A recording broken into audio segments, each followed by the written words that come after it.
Chapter 5 Over Wraps.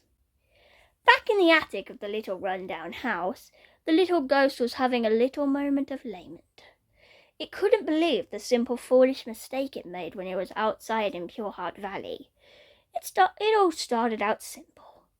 Dressed up, the ghost rode the flying broom and zipped by the 3 costumed kids once it saw them. When the ghost got the kids to see it, it gave a wave with one of its hands to say hi, but it should have been watching while it was flying, as without realizing it until it was too late, it flew right into a tree. Due to being a ghost, the spirit didn't notice anything at all until it noticed itself completely bare of its costume and broom. The spirit had to quickly return into hiding, even while hearing the kids yell and run away in fright from the mess it left behind. Returning to the mirror, the ghost took another long look at itself. From all the years, it, along with other fellow ghosts, got to see the living world whenever the people of the living weren't coming across them and reacting in fright. There was something beautiful about it. The trees, the mountains, the grass, the sky. One could understand why this world was so desirable, but it didn't feel right that the ghost should live in it if it meant being driven out again and again by the ones who lived there already. The ghost understood that they were only afraid because of the bad ghost hurting them first, but this one wasn't a bad ghost, as far as it knew. But it loved the world too much to just leave. Searching through the piles of junk, the ghost searched for another costume, one that wasn't as risky to use as the one it wore before. It was back at the grassy field next to the magic school that Momo and her friends regrouped, having collected a full basket's worth of candies each. "You saw the sheriff will find us here?" the pirate frog asked his black cat friend. "Of course he will," Momo answered with confidence. "I already told him where we'll wait for him when we finished our candy hunt, and he said he'll come with us to pass the time on his investigation." "Yeah, I'm sure." The little fox friend laughed alongside her. "From what Mr. Badger said, the sheriff's only coming with us for the cobbler-flavored candy in your basket." "Yeah, that makes sense. But he did say he'd earn the candy from the sweet type he's giving them away, not us. So our candy's safe."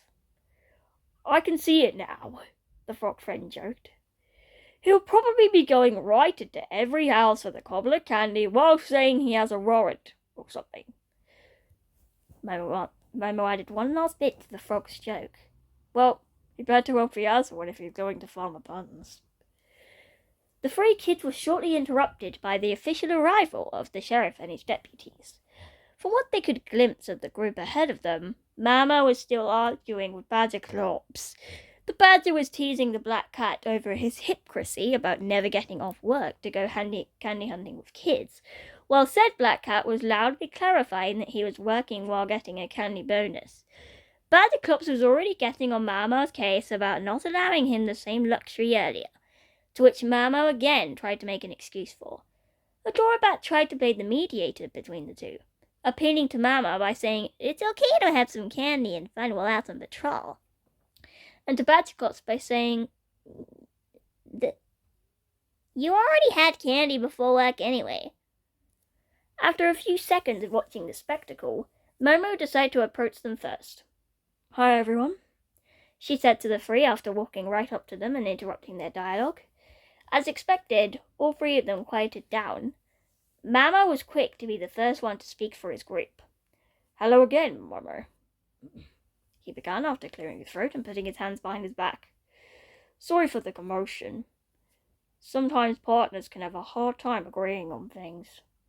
He let his eyes wander a bit in Badger Clops' direction, who returned the gaze with a pouty one of his own.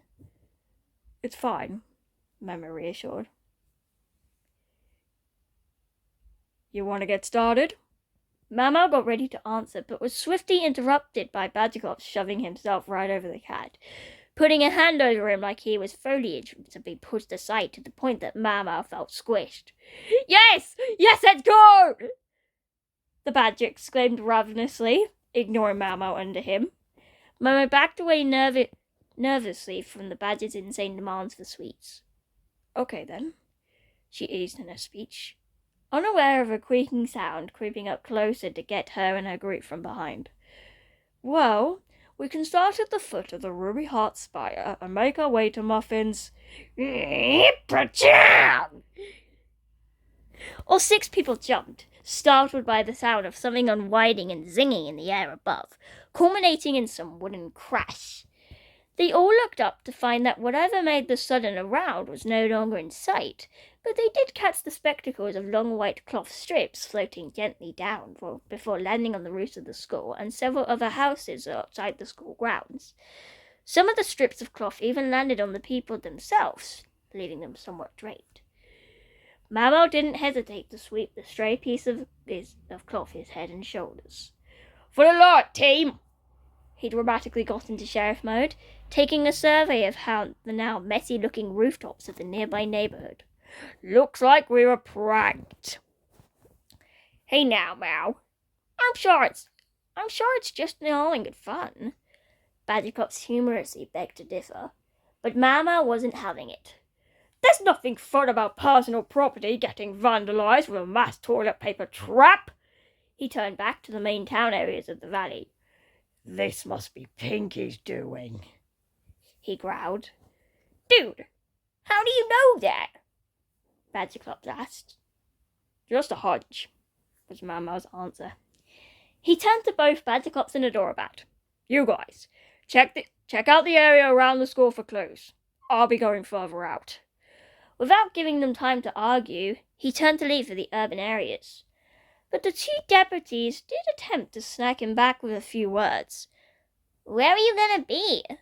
Adorabat asked first. And who's gonna watch Momo and her friends? Badgerclops added without hesitation, already feeling suspicious of Momo's motives for splitting up. Why, I am, Momo answered without a second chance, feeling smug that he could provide a proper answer to Badgerclops' probing question, as though he was aware of why his badger friend was asking to begin with. I'm saving you and Adorabat the trouble of having to babysit dear Momo and her friends here. He capped off his statement with a toothy grin and sauntered away, beckoning Momo and her other 2 friends to follow him. Just before he got too far away, he gave one last bit of information to the 2. I'll see you back at Town Square. Badgerclops and Adorabat watched Mau walk off with the kids back into town while they were still left behind at the school. Badgerclops muttered under his breath in a coherent, grouchy tone before turning his attention to Adorabat. Well, come on, Adorabat. Let's go find this prankster he's making us wander around for. Okay. Adorabat concurred as she flew alongside the bigger badger. As they began their little round search trip, she made a comment of her own.